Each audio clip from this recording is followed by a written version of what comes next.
Rage goddess, sing the rage of Achilles, roars the opening line of Homer's Iliad, a cry that echoes not just across the battlefields of Troy, but through the centuries, straight into the heart of what it means to be human. That fury, that passion, that unrelenting tension between our noblest ideals and our deepest fears, it's a war we all fight, not with swords, but within ourselves. Think about it. When was the last time you stood at a crossroads, torn between what you wanted and what you knew was right? That's the same battle Achilles faced, the same struggle that courses through every one of these 26 legendary clashes we're about to explore. These aren't just stories of gods and heroes, they're mirrors held up to our own souls, reflecting the eternal conflicts that define us. From the moment ancient bards first spun these tales, they knew something profound. The most epic battles aren't fought on distant plains, but in the quiet corners of the human spirit. Take the Norse myth of Thor and the giant Hrungnir, a clash of brute strength, yes, but also a parable about pride and humility, or the Hindu legend of Arjuna on the battlefield of Kurukshetra, paralyzed not by fear of his enemies, but by the moral weight of his choices. These stories endure because they're not about the past, they're about us. They ask the questions we still wrestle with. How do we balance ambition with integrity? Can we reconcile love with duty? What happens when the world demands we betray our deepest values? That's why we're diving into these 26 legendary conflicts today, not just to recount their drama, but to uncover what they reveal about the human condition. You'll see how the Greek tragedy of Antigone speaks to modern struggles of justice versus law, or how the Mesopotamian epic of Gilgamesh lays bare our fear of mortality and thirst for meaning. These battles are more than myth, they're blueprints for understanding our own inner wars. So whether you're facing a personal dilemma or simply crave the thrill of these timeless sagas, prepare to see them and yourself in a whole new light. The journey starts now, and trust me, you won't want to miss a single clash. The duel between Achilles and Hector beneath the walls of Troy isn't just a clash of warriors, it's a collision of two irreconcilable worlds. On one side stands Achilles, the Greek champion, his heart scorched by a grief so fierce it blurs the line between justice and vengeance. When his beloved Patroclus falls at Hector's hands, his rage isn't merely anger, it's a storm that consumes everything in its path. Homer's words still echo with that raw pain. I must die soon then, since I was not to stand by my companion when he was killed. In that moment, Achilles isn't just a hero, he's a man unraveling, his personal loss drowning out the very ideals of honor and glory he once fought for. Then there's Hector, Troy's steadfast defender, whose every action is weighed against the survival of his city and family. His courage isn't the reckless fury of Achilles, but a quiet, aching resolve. You can hear it in his whispered words to his wife Andromache before battle.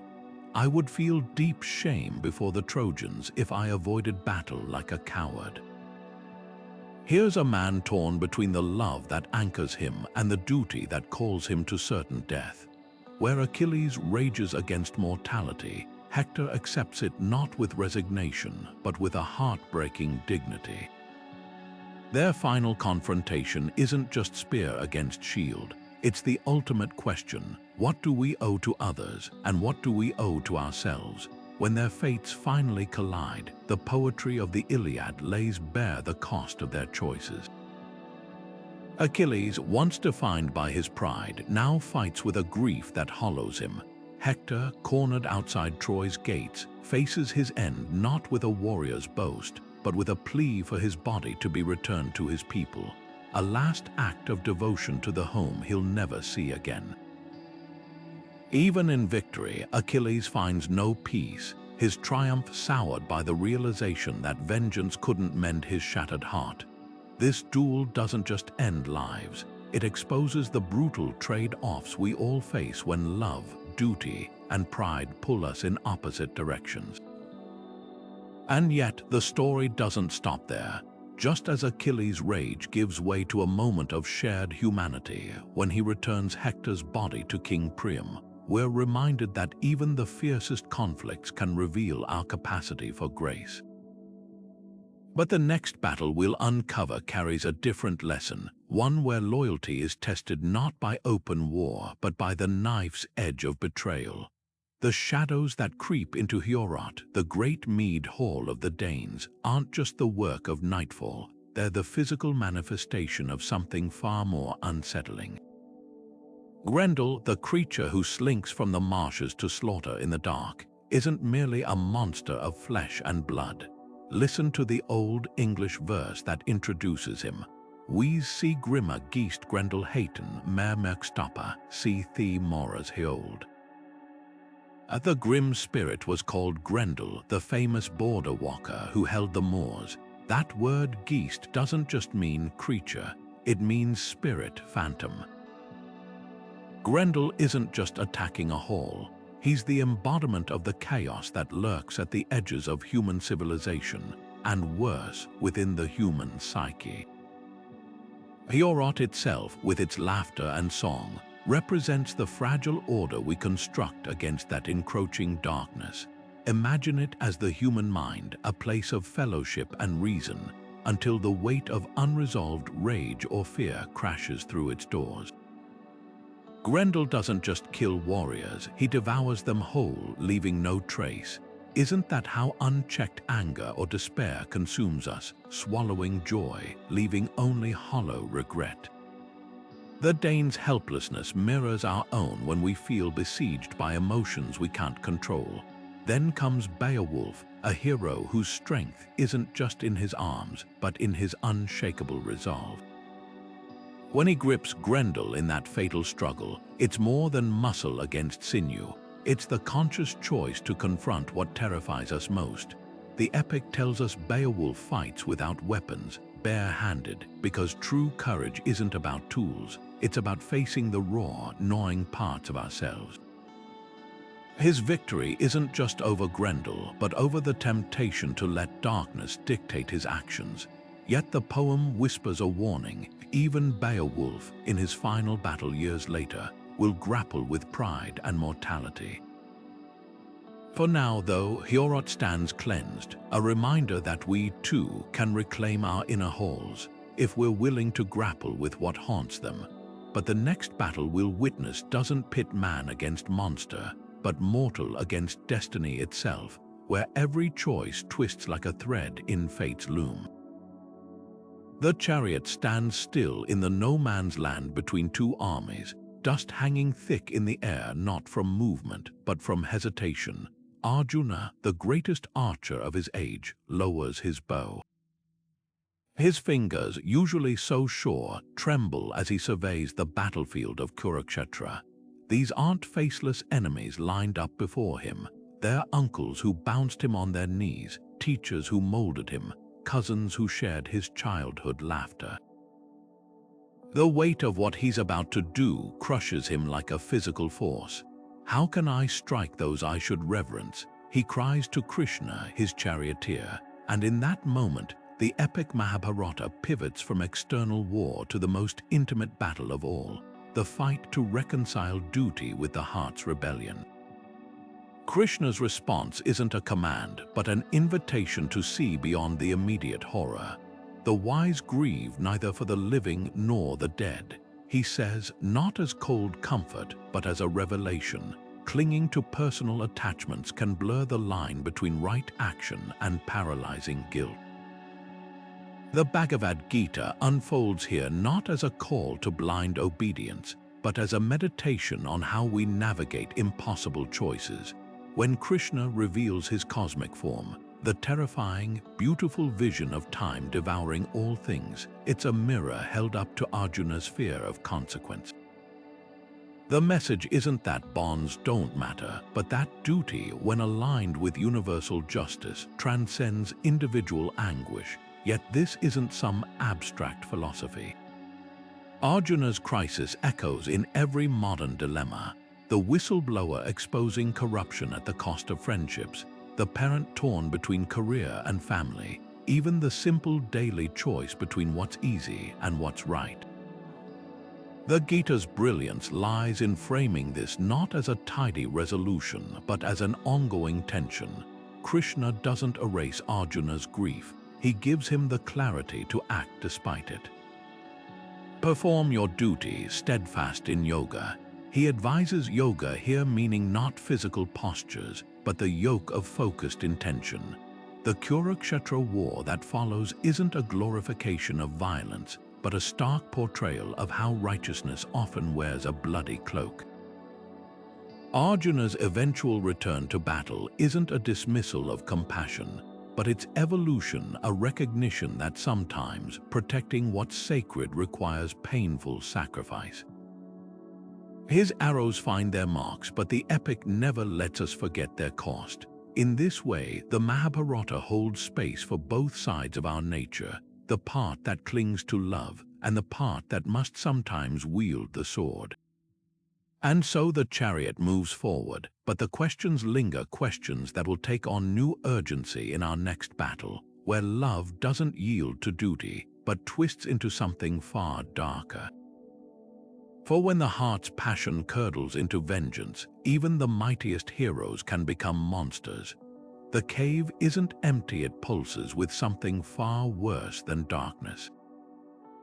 A low, rhythmic sound fills the air, not quite breathing, more like the grinding of coins beneath immense weight.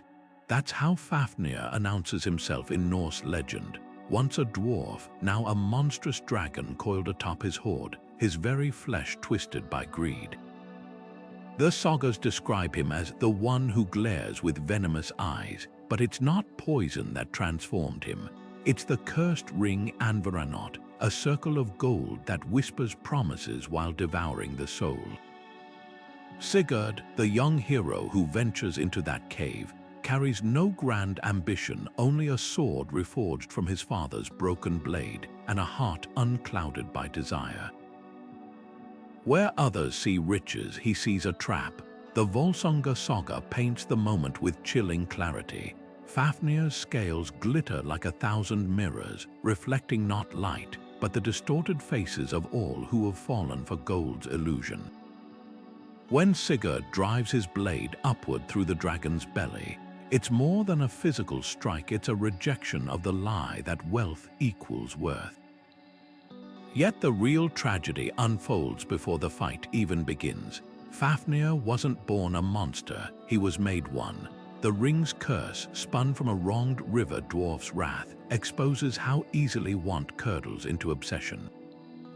Norse proverbs echo this warning. The greedy man inherits nothing but his own hunger, and gold is a fire that burns without warmth. Fafnir's hoard grows, but his world shrinks until all that's left is a cave, a pile of metal, and a mind too warped to recognize its own prison. Sigurd's triumph isn't just in the killing blow, but in what he does afterward.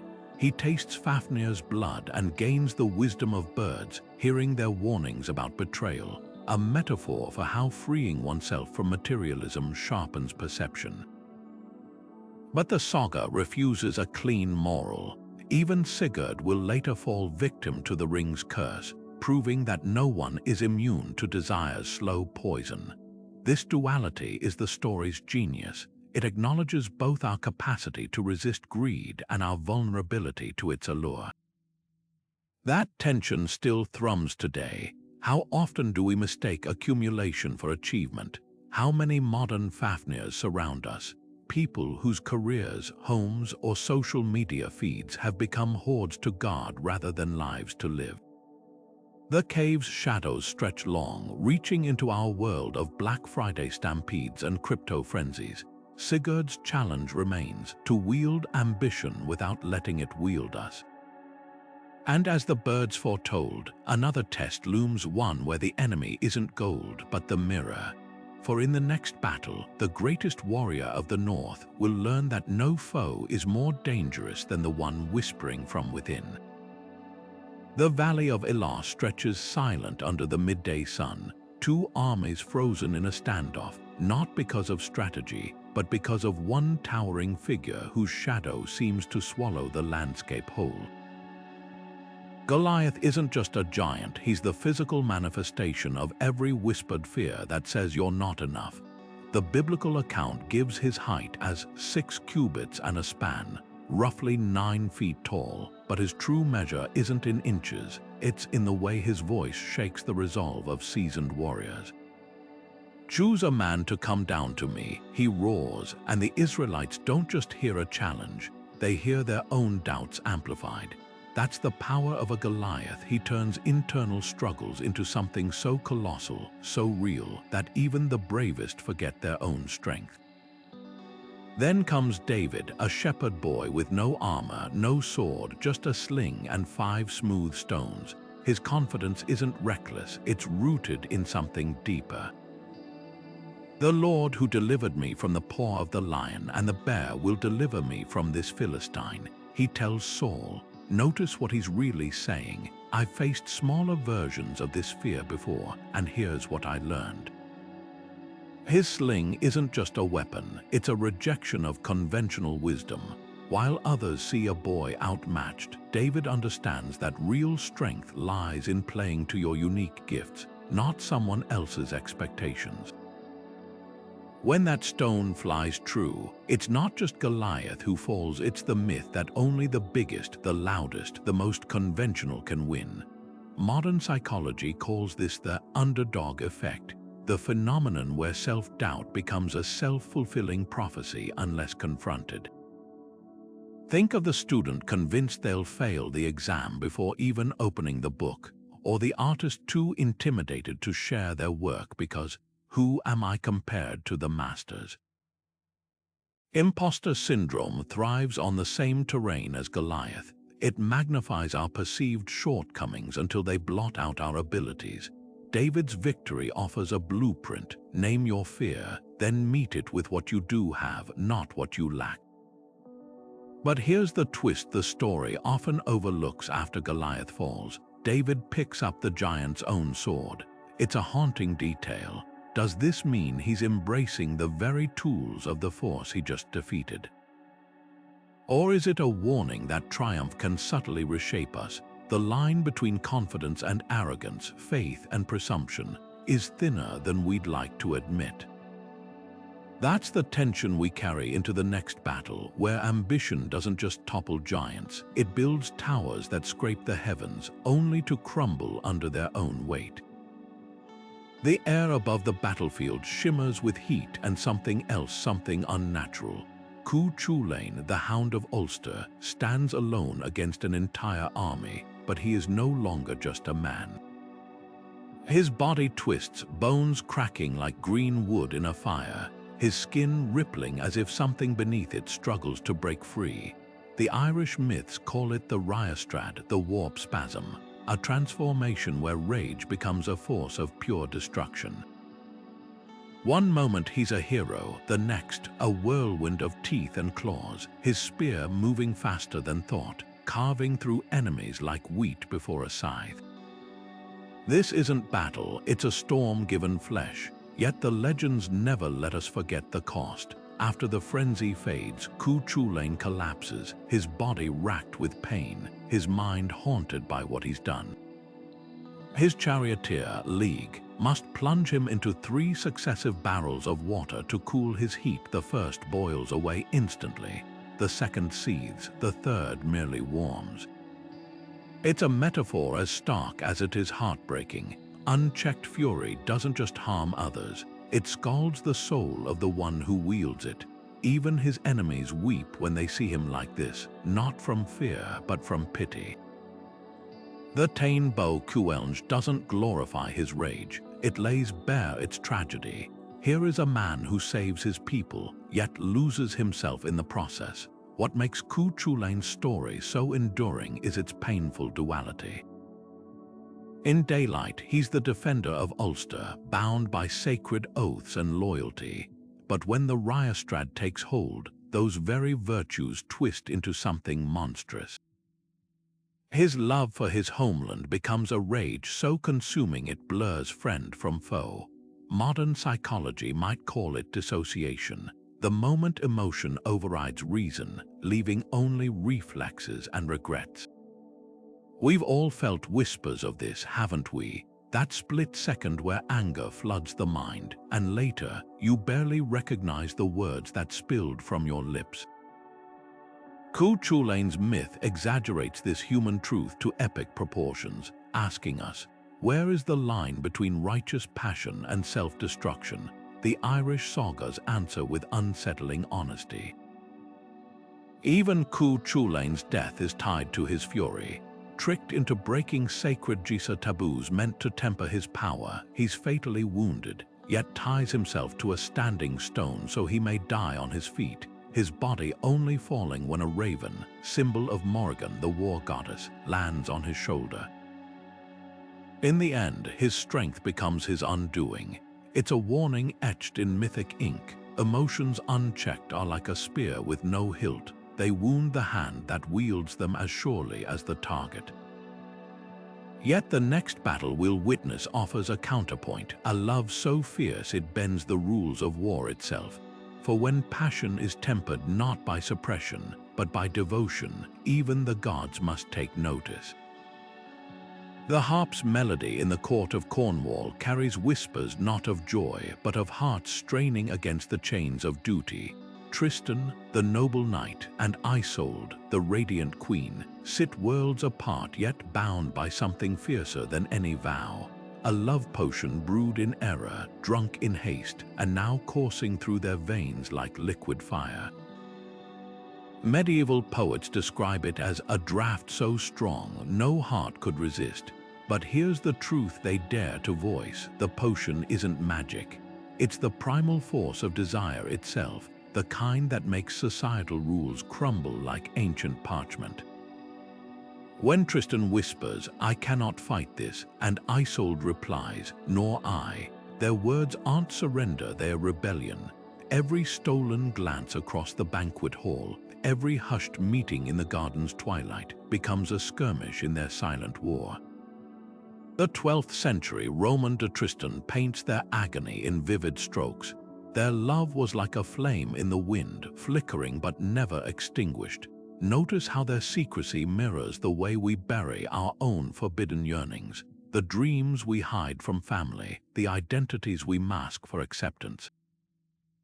Tristan's loyalty to King Mark, his very uncle and lord, twists the knife deeper. This isn't just betrayal, it's the torment of loving what society declares unworthy. Yet the legend's genius lies in its refusal to vilify any side. Mark isn't a tyrant but a wounded man clutching the fragments of trust. When he discovers them asleep with Tristan's sword between them, a chaste but damning tableau, his rage is laced with grief. Here's where the battle transcends romance. It becomes a trial of competing virtues, honor versus passion, fealty versus authenticity. The medieval text, the saga of Tristan and Isolde, captures Mark's dilemma. To condemn them was justice, but to lose them was despair. Their tragedy resonates because it strips love of its fairy tale gloss. The potion's curse isn't the love it sparks, but the clarity it brings, revealing how thin the line is between duty and self-betrayal. When Tristan is eventually exiled and Isolde left to a hollow marriage, their final letters, carried by a ship with white sails, become symbols of hope perpetually deferred. The white sails darken with rain as Tristan's jealous wife lies, and he dies believing Isolde abandoned him. She arrives only to cradle his body, her own heart stopping as if in answer. This is the battle's brutal truth. Sometimes the price of authenticity is exile, and the cost of love is everything. But the next conflict we'll witness asks an even starker question. What happens when loyalty isn't tested by human hearts, but by the silence of the gods themselves? For in the ruins of Carthage, a queen's devotion will meet a force even more relentless than fate. The mountaintop trembles under the weight of celestial war, not with thunder, but with the sickening crack of bones as Huitzilopochtli, the Aztec sun god, hurls his sister Coyolxauhqui from the heights. Her dismembered body scatters across the night sky, becoming the moon's fractured light. This isn't just family betrayal. It's the primal clash the Aztecs called Inti-Lachinoli, the burned and the flooded, the eternal struggle between order and chaos, but also the war waged inside every human spirit. Huitzilopochtli, born fully armored from his mother Kotlaku's womb, represents the ruthless discipline needed to hold back darkness. Coyolxauhqui, who led their 400 star brothers to slay their mother for bearing a divine child, embodies the chaos of unchecked emotion. The Florentine Codex describes her rebellion as the stars that swarm like gnats, a poetic nod to how scattered thoughts and impulses can overwhelm reason. Yet the myth's true power lies in its brutal honesty. Sometimes inner peace isn't won through negotiation, but through decisive action. When Huitzilopochtli decapitates Coyolxauhqui, it's a graphic metaphor for silencing the voices that sabotage focus, the procrastination, self-doubt, or rage that fractures purpose. But why did the Aztecs link this battle to human sacrifice? Their cosmology saw the universe as perpetually on the brink of collapse, requiring the sun's daily victory over darkness. Sacrifices weren't merely acts of violence, they were symbolic echoes of Huitzilopochtli's triumph, ritualized surrenders of the chaotic self to sustain cosmic order. A priest lifting a still-beating heart mirrored the sun god's sacrifice of his own familial bonds for greater harmony. Modern minds recoil, but the underlying psychology resonates. How often do we sacrifice comfort zones, toxic relationships, or lazy habits to nurture our better selves? The siblings' duality still whispers in contemporary struggles. Coyolxauhqui's shattered moon reflects the creative chaos of artistic breakthroughs or the necessary mess of personal growth. Huitzilopochtli's relentless solar march mirrors the discipline behind fitness routines or pre-dawn work sessions. Neither force is wholly good or evil, just in constant tension. The Aztecs understood what we often forget. Balance isn't passive. It's a daily, sometimes violent, choosing. So when you face those nights where doubts swarm like Coyolxauhqui's star brothers, remember, the myth doesn't judge the battle, only the courage to fight it. But the next war we'll witness asks whether courage alone can defy fate, as a Norse hero discovers that even the mightiest may dance to destiny's strings. The cedar forest doesn't just loom ahead, it breathes. Ancient Sumerian tablets describe its trees as tall as towers, their roots coiled around the bones of the earth. But the true terror isn't the forest itself. It's what guards it, Humbaba, the beast whose face is a writhing knot of intestines, whose roar shakes the clouds loose from the sky. When Gilgamesh and Enkidu stand at the forest's edge, weapons clenched in sweating palms, they're not just facing a monster. They're staring into the maw of humanity's oldest fear, the one we still lie awake wrestling with in the dark: mortality. Gilgamesh, 2/3 god and 1/3 man, embodies our desperate rebellion against the inevitable. His journey to slay Humbaba isn't just a hero's quest, it's a denial of limits, a refusal to accept that even kings must one day crumble to dust. Listen to his boast carved in cuneiform: "I will stamp my fame upon men's minds forever." What is that if not the cry of every soul who's ever built a monument, written a book, or chased legacy? Yet the epic's brilliance lies in how it dismantles this illusion. When Enkidu, Gilgamesh's wild-born brother in arms, succumbs to illness, the king's grief isn't just personal. It's existential. The tablet's lines shudder with raw anguish. He touched his heart, but it did not beat. he covered his friend's face like a bride's veil. In that moment, Gilgamesh isn't a demigod. He's a man gutted by realization. If Enkidu, so full of life, can perish, what hope has he? Humbaba's defeat should be a triumph, but the story twists like a knife.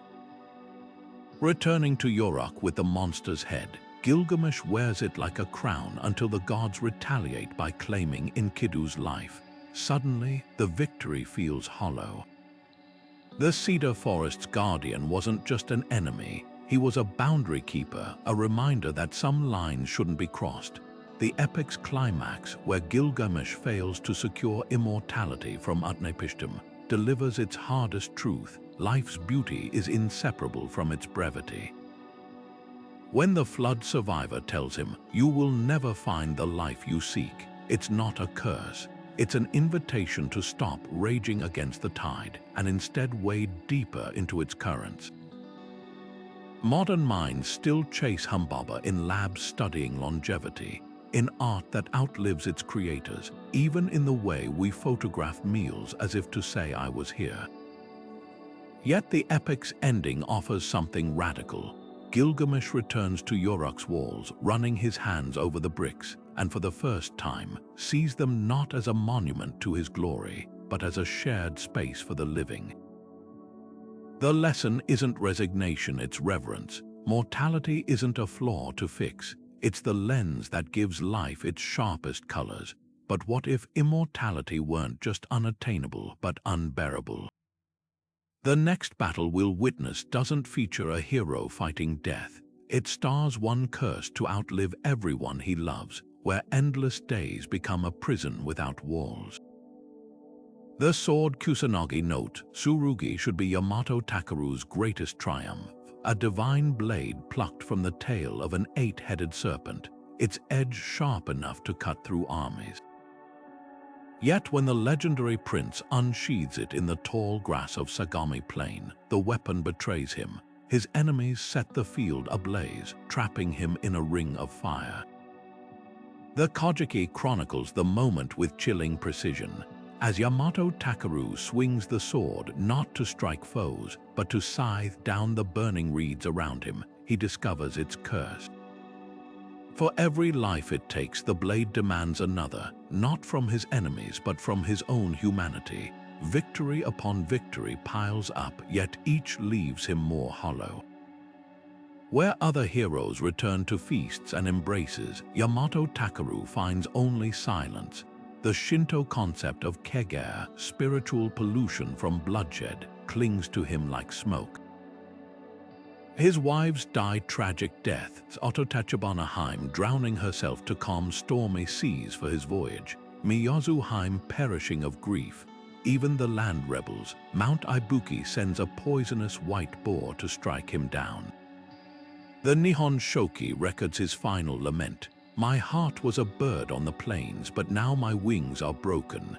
Here lies the paradox of unchecked ambition. The higher one climbs, the fewer hands remain to catch them when they fall. Shintoism frames his demise not as mere misfortune, but as Tatari divine retribution for disrupting natural harmony. When Yamato Takaru boasts that he could conquer even the gods, he crosses from courage into hubris. The white boar's venom works slowly, giving him 40 days to wander in agony, a mirror to how pride's consequences often unfold gradually, until suddenly it's too late.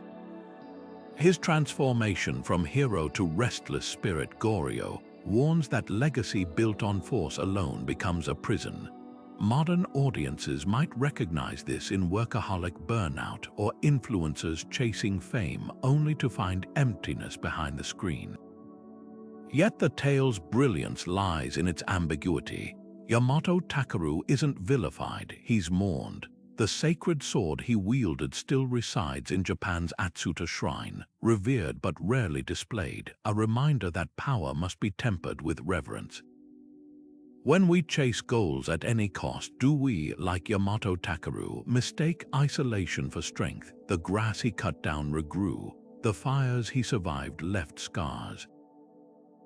And the next battle we'll explore asks whether scars can become bridges. as a Celtic warrior discovers that even the deepest wounds may heal if we dare to lay down our swords.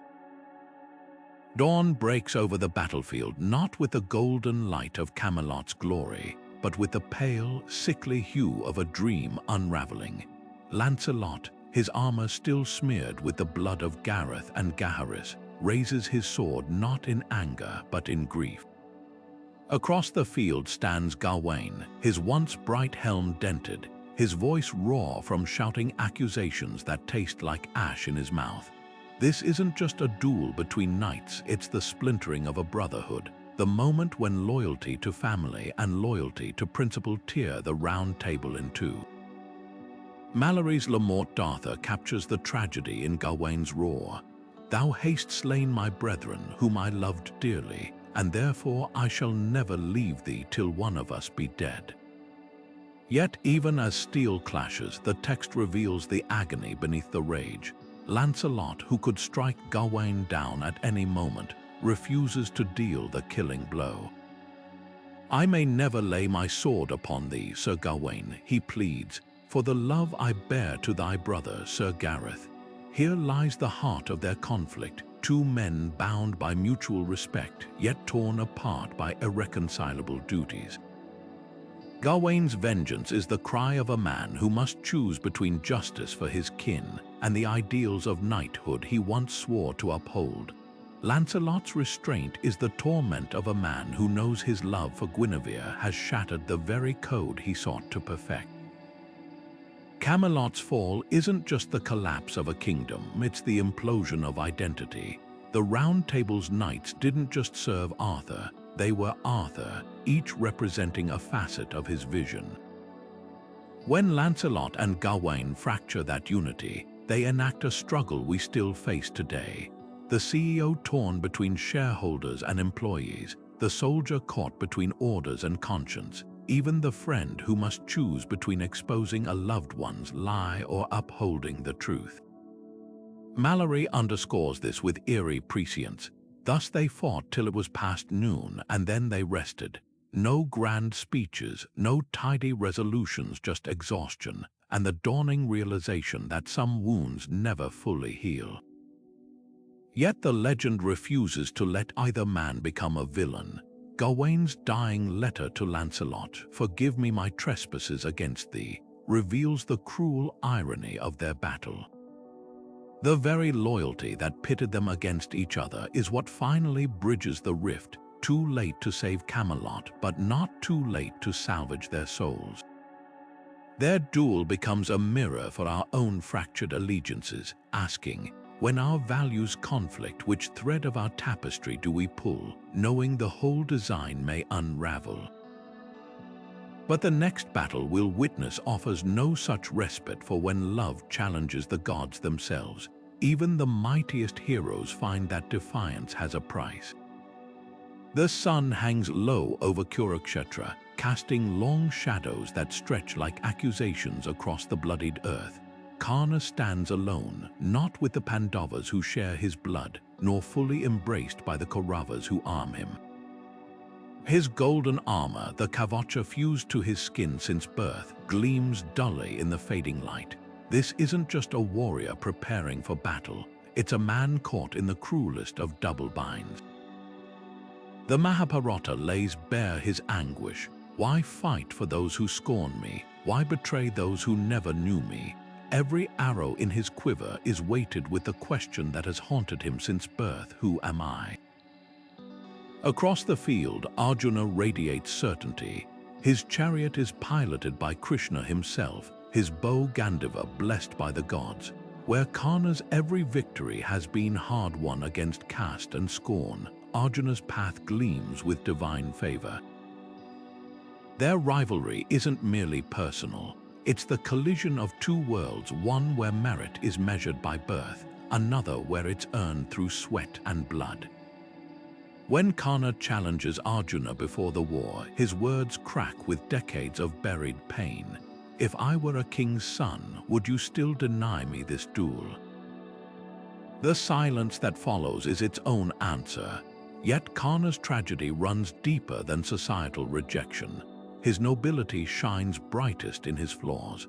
When his true lineage as the eldest Pandava is revealed, he refuses to abandon Duryodhana, the friend who gave him dignity when the world offered only disdain. Loyalty is not a cloak to be discarded when the sun shines. He declares a line that etches his moral complexity into myth. Even Krishna, in a rare moment of candor, admits Karna's greatness lies in his refusal to be pitied. The Mahabharata frames his final moments with aching poignancy. As his chariot sinks into the earth and Indra's curses strip him of protection, he doesn't rage against fate. He fires one last arrow, not at Arjuna's heart, but at his crown, a final, futile gesture to claim the recognition denied him in life. Their battle mirrors modern struggles with imposter syndrome and systemic bias. How many Karnas walk among us gifted but overlooked, their potential buried under the weight of others' prejudices? How often do we, like Arjuna, mistake privilege for virtue? The epic forces us to confront an uncomfortable truth. Sometimes the greatest warriors aren't felled by swords, but by the silent knives of exclusion. Yet Karna's legacy isn't one of defeat. In his refusal to compromise his loyalty, even when truth offered escape, he achieves a different kind of victory, one that sets the stage for our next battle, where devotion will be tested not by scorn, but by fire. For when a daughter steps into flames to prove her purity, the world will learn that some sacrifices burn away more than flesh. The sky isn't just dark, it's split, torn apart by the howl of the wolf Fenrir as he breaks free from his chains. Flames surge from Muspelheim, ice cracks from Niflheim, and the world tree Yggdrasil itself trembles as gods and monsters march toward their doom. This is Ragnarök, the Norse apocalypse, but look closer, it's not merely the end of the world. It's the inevitable reckoning every soul faces when the chaos we've long suppressed finally rears its head. The Völuspá, that haunting Viking prophecy, whispers of Odin standing tall before Fenrir, knowing he'll be devoured yet raising his spear anyway. Why? Because some battles aren't about winning, they're about meeting destiny with eyes wide open. Odin's sacrifice isn't passive surrender, it's active defiance. The All-Father, who spent centuries hoarding wisdom from Mimir's well and hanging himself on Yggdrasil for runic secrets, knows how this ends. The Havamal captures his ethos. Cattle die, kinsmen die, you yourself will die. I know one thing that never dies, the judgment on a dead man's life. In those words lies Ragnarök's radical lesson. We can't control the storm, only how we stand in it. Modern psychology calls this radical acceptance, the choice to stop wrestling reality and instead face it with clarity. When Odin charges Fenrir, he's not just a god falling to a beast. He's every person who's ever stared down a diagnosis, a layoff, or a broken relationship and decided, if this is the end, let me meet it as myself. Yet the Vikings, ever practical, didn't frame Ragnarök as purely tragic. From the ashes of the old world, Völuspá describes a new one rising, green and vibrant, where two human survivors, Lif and Lifthrasir, emerge from Yggdrasil's bark. The cycle isn't broken, it's renewed. This mirrors our own lived paradoxes, the job loss that sparks a career change, the heartbreak that teaches resilience. Even the mighty Midgard serpent, whose venom kills Thor, doesn't vanish, it becomes the waves of a reformed ocean. Struggle, the sagas insist, isn't an interruption of peace, it's the rhythm of existence. Now consider your own Ragnaröks, those moments when everything seemed to collapse. Did they not also carve space for something unexpected? The Norse didn't fear their apocalypse, they prepared for it, polishing armor and honing blades not in despair, but in grim celebration of life's fleeting beauty. That's the challenge they leave us, to stop fearing endings and start honoring the courage they demand. But the next battle we'll witness flips the script entirely, because sometimes the true weapon isn't strength or acceptance, but a lie so perfect it topples giants. For when the trickster Loki faces the dwarves, deception becomes an art form, and the stakes are nothing less than the god's survival. Tara's hill doesn't sleep, not when the autumn winds carry the scent of burning from the east. Every Samhain for 23 years, the creature Aelin has come, his breath sweet with the scent of fermented fear. The annals of the Four Masters describe his approach with eerie precision. Aelin mac Midna of the Tuatha Dé Danann would play his harp until all the men of Tara fell as if dead, then burn the royal stronghold with his fiery breath. Notice what's happening here. The terror isn't just physical. It's psychological warfare, a lullaby of dread that paralyzes before the flames ever touch stone. Enter Fionn mac Cumhaill, not yet the legendary leader of the Fianna, but a youth with a weapon no other warrior thought to bring, his mind. While others donned armor, Fionn studied. The boyhood deeds of Fionn reveal his secret. He pressed the sharp end of his spear to his forehead, using pain to stay awake when Aelin's drowsy magic threatened to claim him. This isn't brute strength overcoming fire, it's strategy defeating sedation. The Celtic world understood what modern neuroscience confirms: fear thrives in the unfocused mind. By anchoring himself to the present through sensation, Fionn turns Aelin's greatest weapon, the paralysis of anxiety, into a weakness. When the moment comes, Fionn doesn't charge blindly. He waits, letting Aelin draw near, then strikes with the cold precision of a calculated risk. The Acalam na Senorach immortalizes the act. Fionn thrust his red-hot spear into Aelin's throat before the first flame could be exhaled. Symbolism screams from every detail. The spear heated not by forge but by vigilance, the strike timed to interrupt the breath of panic itself. Here lies the myth's enduring power. It maps the anatomy of overcoming terror. Preparation, the spear; awareness, the pain focus; and timing, the preemptive strike, form a triad modern therapists might recognize as exposure therapy's ancient cousin. Yet the tale's deepest wisdom emerges afterward. Fionn doesn't become king of Tara for his deed. He's granted leadership of the Fianna, the warrior band protecting Ireland from supernatural threats. The message is clear: conquering personal fear isn't about earning titles, but stepping into responsibility. Modern parallels abound: the panic attack survivor who becomes a crisis counselor, the bullied child who grows into an advocate. Like Fionn, they transform their battles with inner Aelins into shields for others. But what happens when the threat doesn't come from monsters without, but betrayal within? The next battle will show that some flames can't be stopped by spears, for when trust shatters, even the mightiest heroes can burn. The sails of the Argo hang limp in the windless dawn, the same stillness that grips Medea's heart as she watches Jason accept the golden fleece, his prize, her ruin. Euripides' words drip like poison from her lips. Of all creatures that have life and reason, we women are the most wretched. This isn't just betrayal, it's the unraveling of a soul pushed beyond breaking. The myth of Jason and Medea isn't a simple clash of hero and villain. It's a collision of two wounded forces, each wielding love like a blade. Jason, the golden adventurer who swore oaths to a Colchian princess to secure her magic, then discarded her for a throne. Medea, the sorceress who slaughtered her own brother to aid his escape, now left with nothing but the ashes of devotion. Listen to how Euripides frames her rage. Love with too much passion brings no fine reputation, no goodness to men. The tragedy isn't that Medea kills Jason's new bride or even her own children.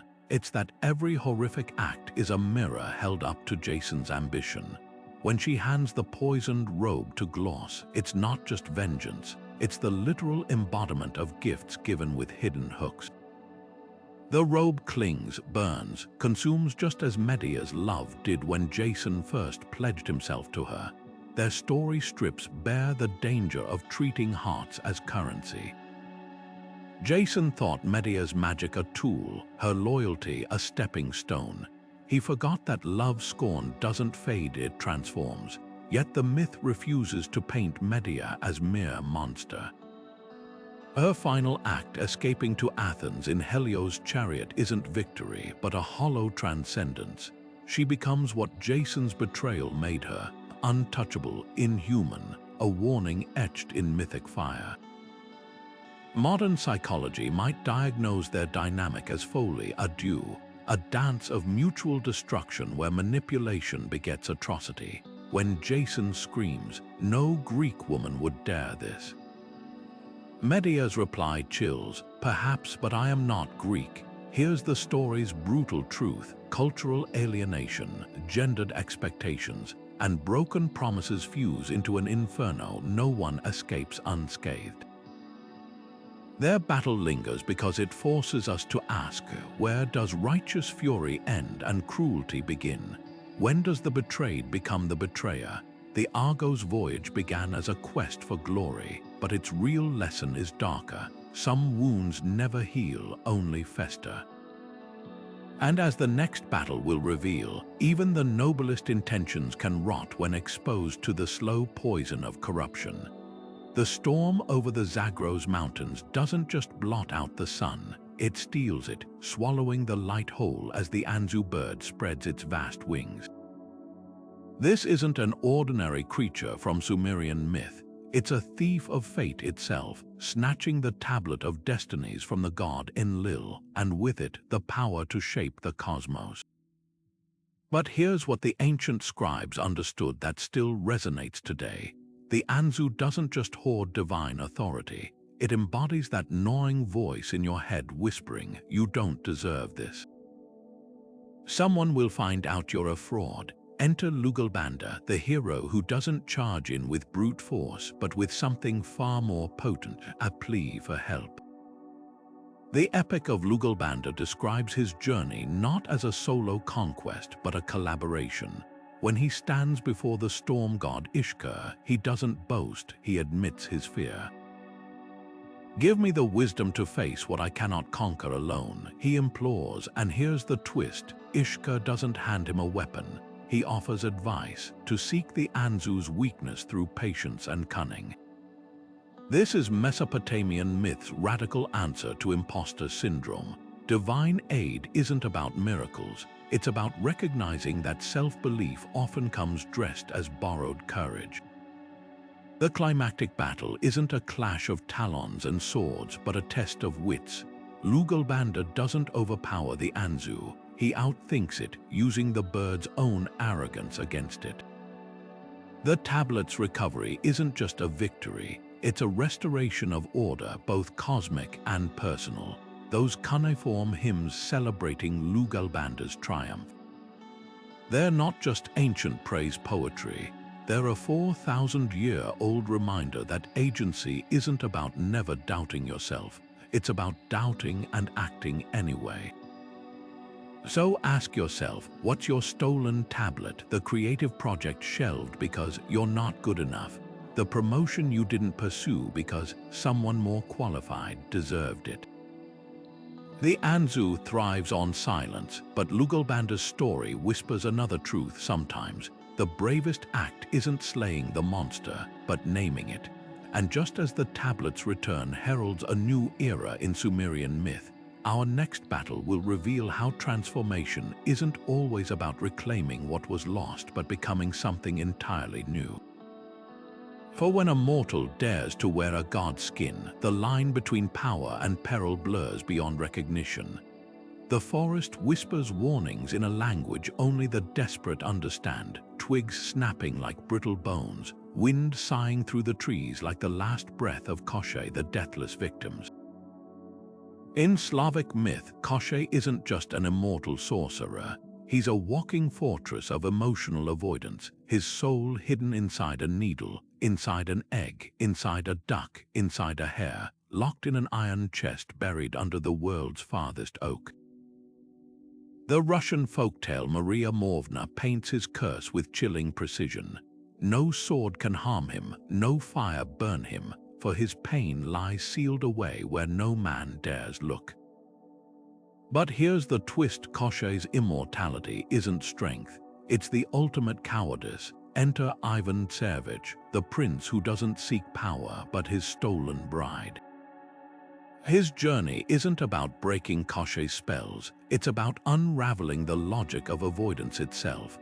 When Baba Yaga tells him, "To defeat what cannot die, you must first hold death in your palm," she's not speaking in riddles. That needle hidden in the egg, it's the sharp, uncomfortable truth we all bury under layers of distraction. The fear of failure, the shame of past mistakes, the terror of being truly known. Ivan's triumph comes not from strength, but from the courage to hold that needle bare-handed, to acknowledge the fragility Kosha spent centuries denying. The tale's brilliance lies in its layers. Each container guarding Kosha's soul mirrors how we insulate our own vulnerabilities, careers built to avoid intimacy, anger masking grief, even the curated perfection of social media. The duck inside the hare, that's the absurdity of believing we can outrun our humanity. When Ivan finally cracks the egg, it's not violence that destroys Kosha, but exposure. The sorcerer doesn't shriek in defiance. He whimpers like a child because for the first time in eternity he feels. Modern psychology echoes this ancient wisdom. Therapists call it exposure therapy, confronting the very fears we've locked away to drain their power. Ivan's quest teaches that true resilience isn't armor, but the willingness to say, "Here is my needle. Here is my breaking point," and in that vulnerability, he finds something Kosha never could: connection. The bride he rescues isn't just a prize, she's the mirror showing him his own unguarded heart. Yet the story doesn't end with a sword stroke. As the ashes of Kosha scatter, Ivan learns a quieter lesson, that some battles are won not by force, but by outthinking the trap before it snaps shut. Which brings us to our next clash, where the weapon isn't a blade or a needle, but a single, perfect question, one that can unravel even the cleverest of foes. The drums of Mali don't just beat, they remember, carrying the griots' voices across centuries to tell of Salmauro Kante, the sorcerer king whose skin repelled every weapon like stone shedding rain. But his true power wasn't invulnerability, it was rigidity. The Epic of Sundiata describes his fortress at Sosso as walls that laughed at siege towers, a throne room where time itself grew dust. Salmauro didn't just resist attack, he denied the very possibility of change, his magic a metaphor for that desperate human instinct to freeze life in place, to say this far, no further. Enter Sundiata Keita, the lion prince who walked only after weeds grew tall around his childhood crawling ground. His strength wasn't in opposing Salmauro's immovability, but in outmaneuvering it. When the griots sing of the Battle of Carina, they don't focus on steel meeting steel. They chant of the moment Sundiata dipped his arrow in the spur of a white rooster, the one creature whose essence could pierce Salmauro's spells. That detail cracks open the story's wisdom. Sometimes victory comes not from greater force, but from understanding what the opponent has overlooked, a rooster's spur. Salmauro, for all his power, never considered something so humble could undo him. The epic's deeper lesson emerges in Sundiata's exile years.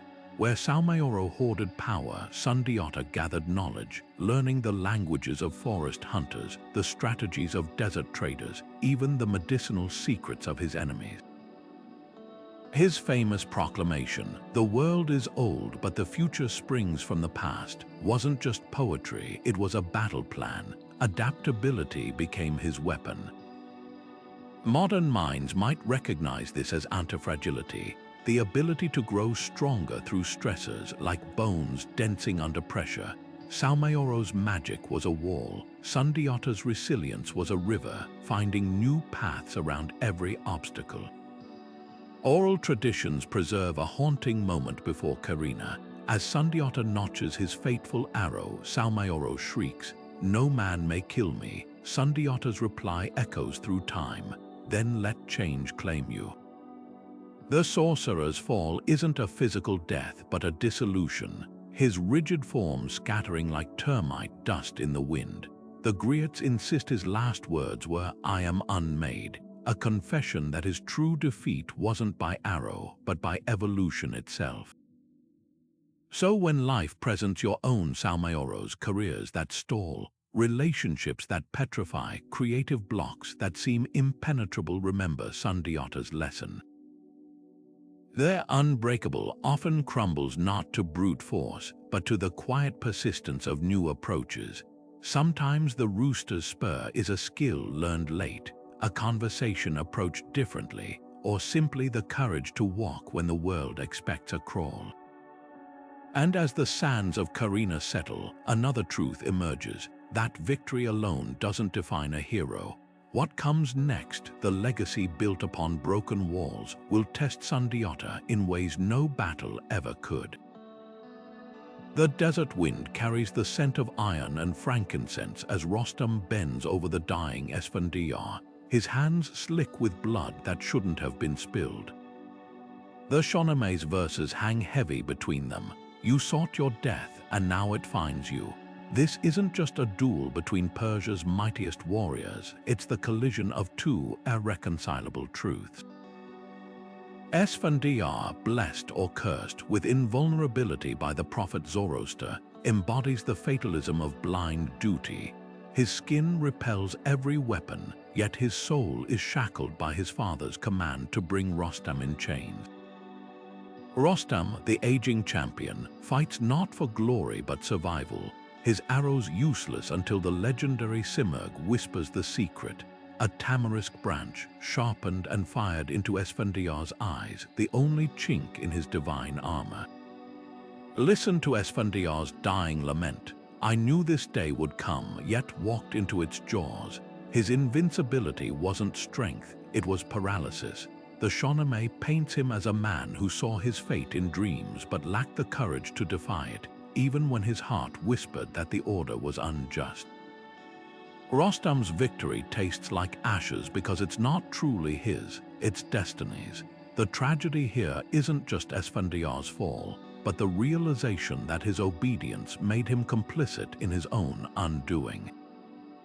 Ferdowsi's epic forces us to ask, when does loyalty become surrender? When does honor demand disobedience? Rostam's tears as he cradles his foe reveal the deeper wound. He didn't want this kill, he wanted Esfandiar to choose differently. Their battle mirrors modern struggles, the employee who follows unethical orders to keep their job, the soldier torn between command and conscience. The tamarisk arrow becomes a symbol of uncomfortable truth. Sometimes the only way to break fatalism is to aim for its blind spot. Yet the Shawname doesn't let Rostam off easily. His triumph is haunted by prophecy that killing Esfandiar will doom his own son. Here's the story's cruelest twist. Even when we resist destiny, its currents pull us back. But the next battle we'll witness offers a counterpoint, a love so fierce it rewrites fate's script. For when a Celtic warrior dares to steal his bride back from the underworld, even death itself must reconsider its claim. The Nile's waters run black with silt and something darker betrayal. Set, the god of storms and chaos, doesn't just murder his brother Osiris, he desecrates him. The Egyptian texts describe the act with chilling precision. The golden chest crafted to Osiris' exact measurements, the feast where guests are invited to lie within it as a game. The moment Set slams the lid shut and hurls it into the river. But this isn't just fratricide, it's the anatomy of envy made flesh. Set's rage isn't sparked by any wrong. Osiris shares his kingship generously, his wisdom nurturing the land like the Nile's floods. No, Set's violence is born from the rot of comparison, that gnawing voice that whispers, "Why him and not me?" Yet the story doesn't end in that chest. Isis, Osiris' queen, embarks on a quest that redefines devotion. The Book of the Dead paints her as the great magician whose wings breathe life into the silenced. When she finds Osiris' body scattered in 14 pieces across Egypt, she doesn't just reassemble him, she remembers him literally and mythically. Her love isn't passive grief, it's active creation. With Anubis' help, she binds Osiris in linen, inventing mummification. When she fans her wings over him, conjuring the first breath of resurrection, she proves something radical. Betrayal can scatter us, but love can gather even the most broken parts and whisper, "Try again." Osiris' return isn't a reversal. He doesn't reclaim his earthly throne. Instead, he becomes lord of the underworld, a god of renewal rather than reign. Herein lies the myth's deepest lesson. Resurrection isn't about going back, but forward differently. The wheat that sprouts from his body in temple art isn't just a symbol of fertility. It's a promise that what seems buried might rise nourishing and new. Modern echoes abound: the friend who rebuilds trust after deceit, the artist who finds fresh vision after creative theft. Like Isis, we're called not to erase the wound, but to alchemize it. So ask yourself, where have you been Osiris, shattered by another's envy? Where have you been Isis, piecing together what others thought beyond repair? And where have you, however unwillingly, been Set, letting comparison curdle into cruelty? The tale refuses easy villains or saints. It knows we cycle through all three roles in a lifetime. But just as Osiris' story teaches that what's lost can be remade, the next battle warns of a far slyer foe, one who twists reality itself. For when the trickster Maui fishes up islands from the sea, he'll discover that some illusions are woven too deep to unravel. The flames don't just rise, they judge, their hungry tongues licking the air around Sita as she steps into their embrace. The Ramayana's verses freeze this moment in time. If my heart has never strayed from Rama, may Agni protect me.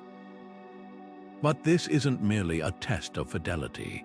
It's the crushing weight of societal scrutiny made literal, a demand that a woman prove her worth through public suffering. Sita's trial by fire, the Agni Pariksha, is myth's starkest metaphor for the impossible standards of purity imposed on women, then and now. Valmiki's epic trembles with quiet subtext. When Rama, pressured by his subjects' whispers, asks Sita to undergo the ordeal, her response isn't pleading or defiance, it's a single, devastating sentence: "My actions will speak where words cannot." The fire doesn't scorch her, it bows, parting like a curtain to reveal her unharmed, her dignity intact. Yet the real victory isn't her survival, it's her refusal to let the flames define her. The Ramayana hints at this when Sita later chooses exile over life in a palace where her virtue was questioned, a radical act of self-possession in a world that sought to own her narrative. Modern parallels burn just as brightly. Think of the scrutiny faced by survivors who must prove their trauma credible, or the relentless policing of women's choices, clothing, careers, relationships, as if worth could be measured by compliance.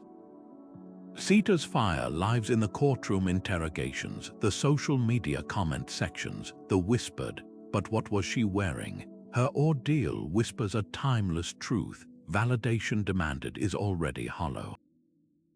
Yet the Ramayana offers a twist few discuss. The version where Sita is Maya Sita, an illusionary double who endures the trial while the real Sita watches, unscathed, suggests something profound. Perhaps the flames never touched her because the performance wasn't hers to begin with. The illusion absorbs society's gaze while the true self remains sovereign. Isn't that the ultimate rebellion, to let the world see what it demands while keeping your essence untouchable? But resilience has its limits. Even Sita's story ends with her returning to the earth, swallowed by the soil that birthed her, a final, unanswerable refusal to be judged. Her battle against external expectations gives way to a darker, more intimate war, one waged not against society's flames, but the shadows we cast upon ourselves.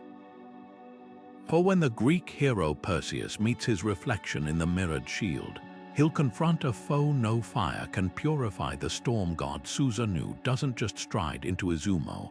He unleashes himself, his fury scattering boulders like pebbles, his grief over exile from the heavens twisting into something darker. Yet when he stumbles upon the weeping family of Kunitsukami, their tale of Yamato no Orochi doesn't spark more rage, it sharpens his chaos into focus. The Kojiki paints the eight-headed serpent not as a mere monster, but as a hydra of human terror. Each head bore a mountain's shadow, each tail a valley's echo, its eyes glowing like the frost of dying stars. Here's the brilliance of the myth. Yamato no Orochi isn't one fear, but eight: hunger, loss, shame. The serpent's heads represent how dread multiplies when left unchecked, each more demanding tribute, each year swallowing another daughter until nothing remains but the echo of sacrifices. Susanu's strategy reveals a truth about courage. It's not the absence of fear, but the art of outmaneuvering it. He doesn't charge blindly with his sword. First, he observes, the Kojiki records his pact with the family. Give me your last daughter, and in return, I shall give you sake stronger than the serpent's thirst. Notice the pivot. He doesn't deny the serpent's power. He exploits its gluttony. The 8 vats of poisoned rice wine aren't just traps, they're a lesson in tactical patience. As each head drinks itself into stupor, Susanu severs them one by one, proving that overwhelming fear is best dismantled piecemeal. Modern psychology echoes this. Exposure therapy works not by facing the full terror at once, but by incrementally disarming its components. When his blade finally uncovers the Kusanagi sword in Orochi's tail, the symbolism cuts deep. The serpent's greatest treasure, its source of power, becomes the tool for its undoing. How often do we find that the very thing we fear holds the key to overcoming it? Public speakers dread audiences, yet connection with listeners is what ultimately eases their panic. The sword Kusanagi, later an imperial relic, embodies this paradox. Sometimes salvation lies hidden in the monster's belly, yet Susanu's triumph isn't clean.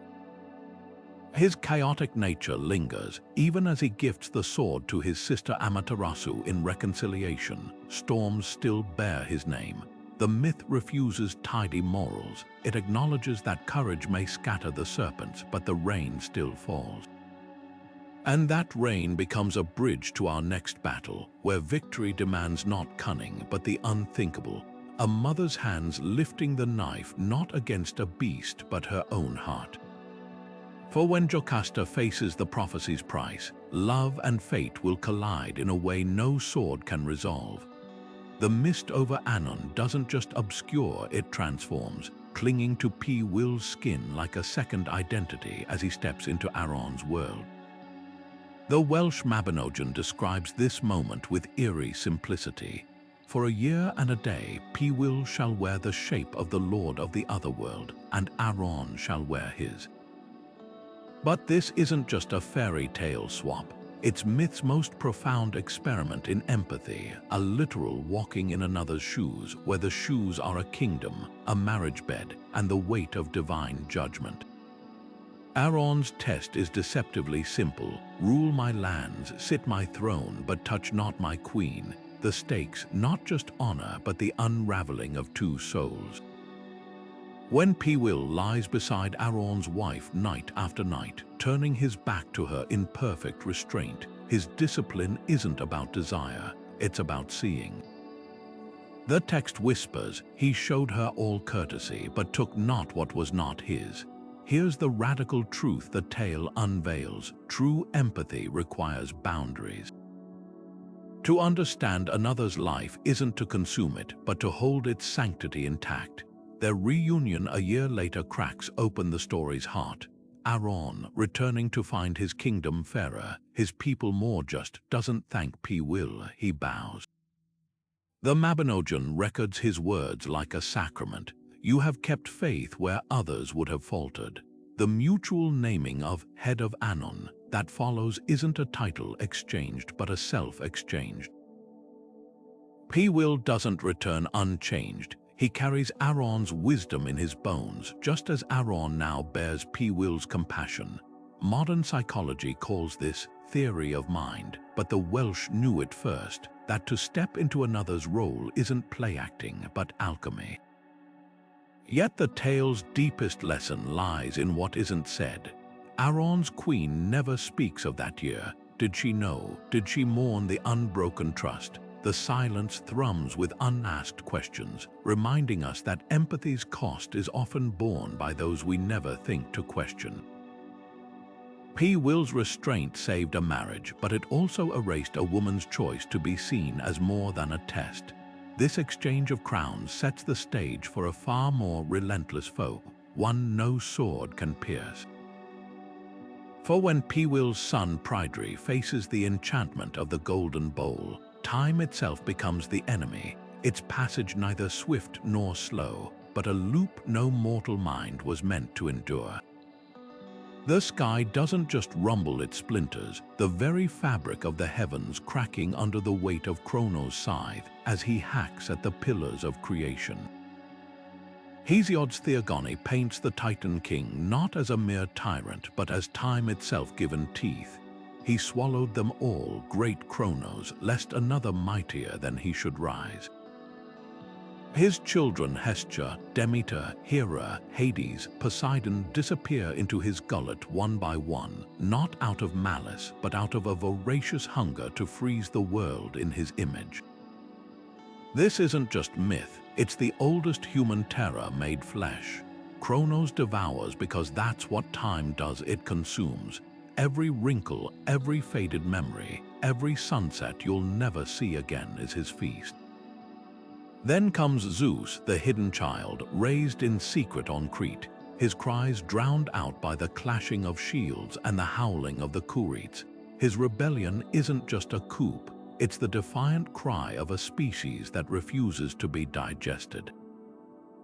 When he forces Kronos to disgorge his siblings, the Theogony describes it with visceral poetry.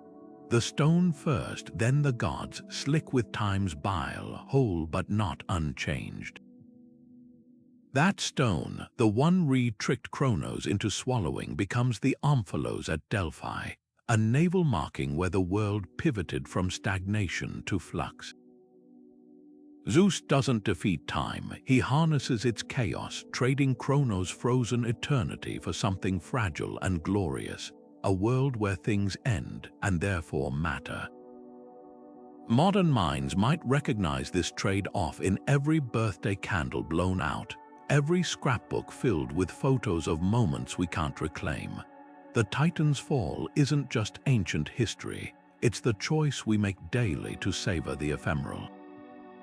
Kronos still gnaws at the edges when we obsess over anti-aging creams, when we cling to outdated versions of ourselves, when we refuse to let go of grudges because their familiarity feels safer than forgiveness. Zeus' lightning is the spark that says, let it pass, let it hurt, let it be beautiful anyway, yet the myth whispers a warning in its triumph. Kronos isn't destroyed, he's bound in Tartarus, still ticking beneath the earth like a buried clock. Time can't be conquered, only negotiated with. The gods themselves aren't immortal, just long-lived, their myth stretching the definition of now until it snaps.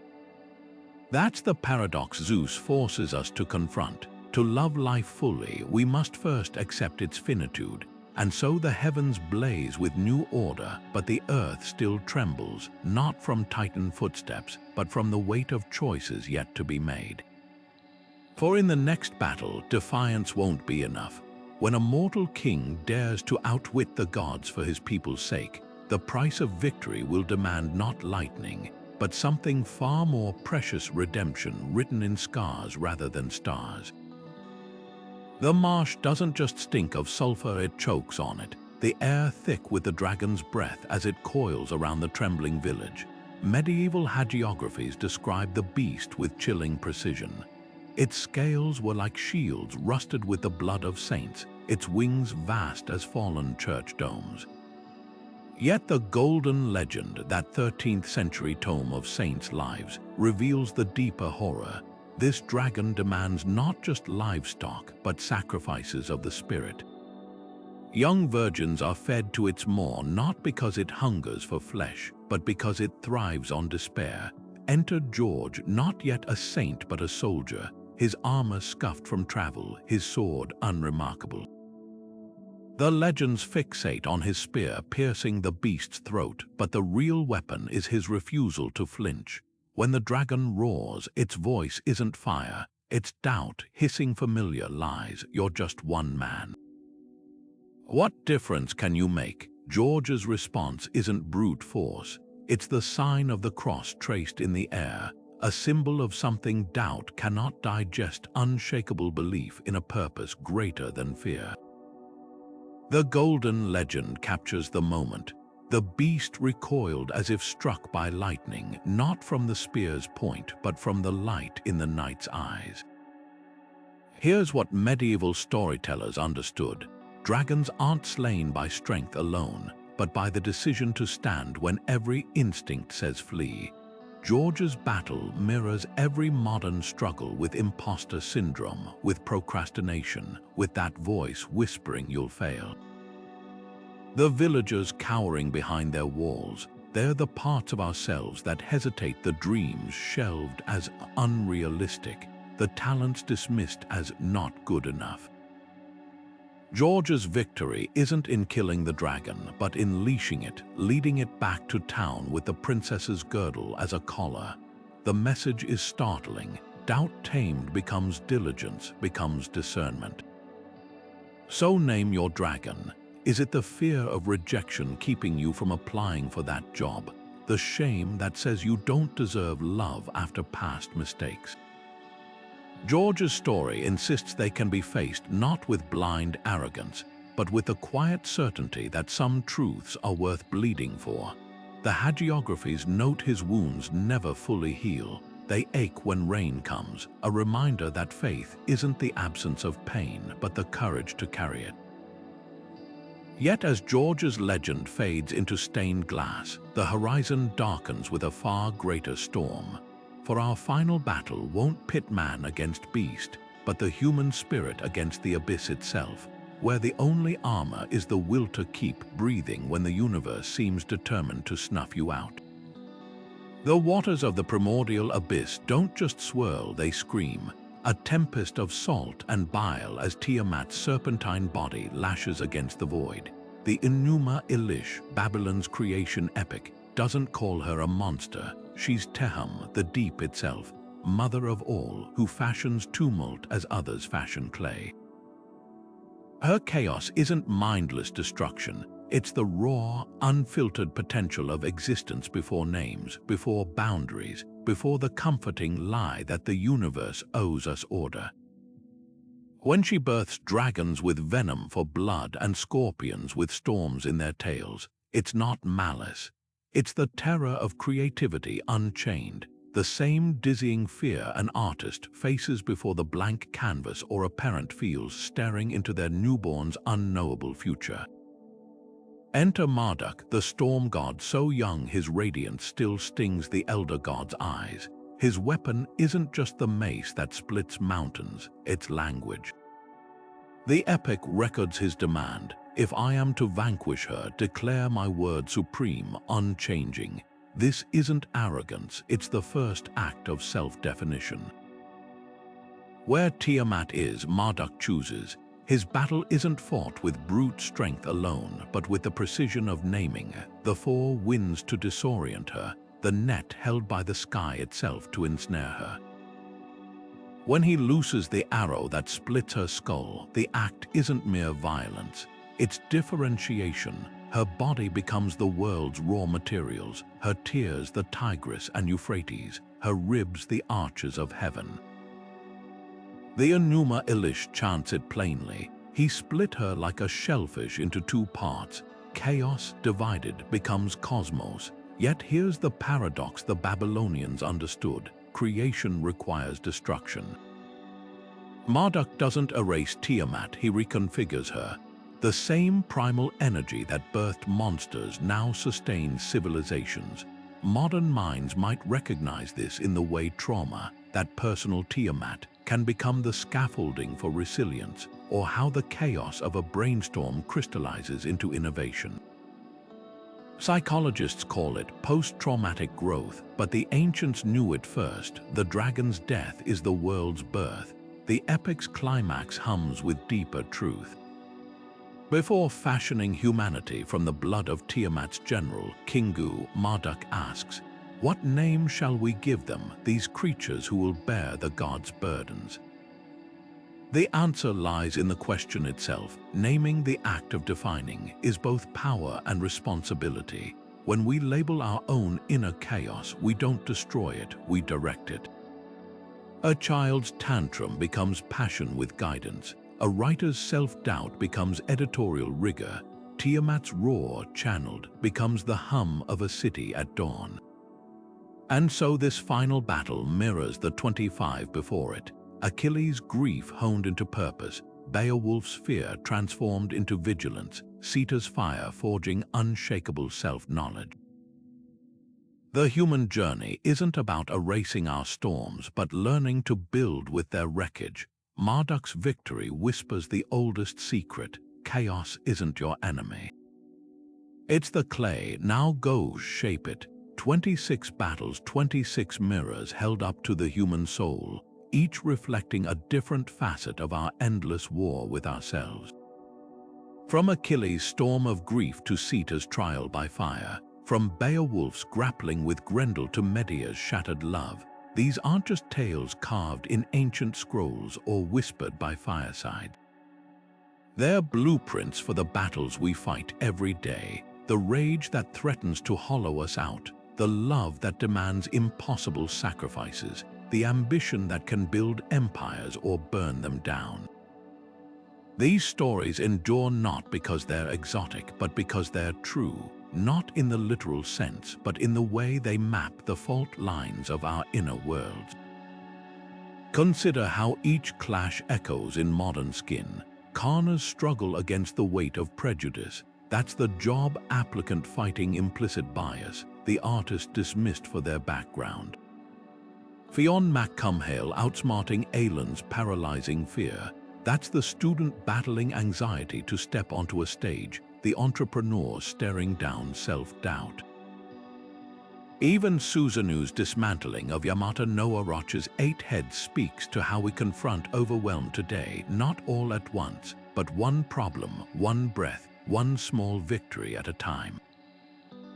The forms change. Swords become spreadsheets, dragons become deadlines, but the core conflicts remain. Carl Jung once wrote, "The gods have become diseases," meaning the forces our ancestors projected onto mythic figures now live in our psyches. Huitzilopochtli's ruthless discipline, that's the voice pushing you to burnout. Coilxauhqui's scattered rebellion, the creative chaos you suppress to meet expectations. These battles aren't relics, they're roadmaps. When Arjuna's moral paralysis on Kurukshetra mirrors your indecision at a career crossroads, or when Gilgamesh's terror of mortality reflects your 3am. Dread of time slipping away, you're not just reading myth, you're living it. So here's the invitation these 26 clashes extend. Don't just witness them, wield them. Let Rostam's tragic duel with Esfandiar remind you that blind duty can be its own prison. Let Isis' reassembling of Osiris teach that brokenness isn't the end, but a beginning in disguise. The ancients didn't tell these stories to entertain, they told them to arm us. Which of these battles lives in you? Is it David's defiance of giants or Sigurd's confrontation with greed? The comment section below isn't just a space for replies. It's a modern mead hall where we can trade stories of our own struggles and triumphs. Because as Jung also said, who looks outside dreams, who looks inside awakes. These 26 battles are lanterns, not to guide you out of the dark, but to help you see that you've been holding the light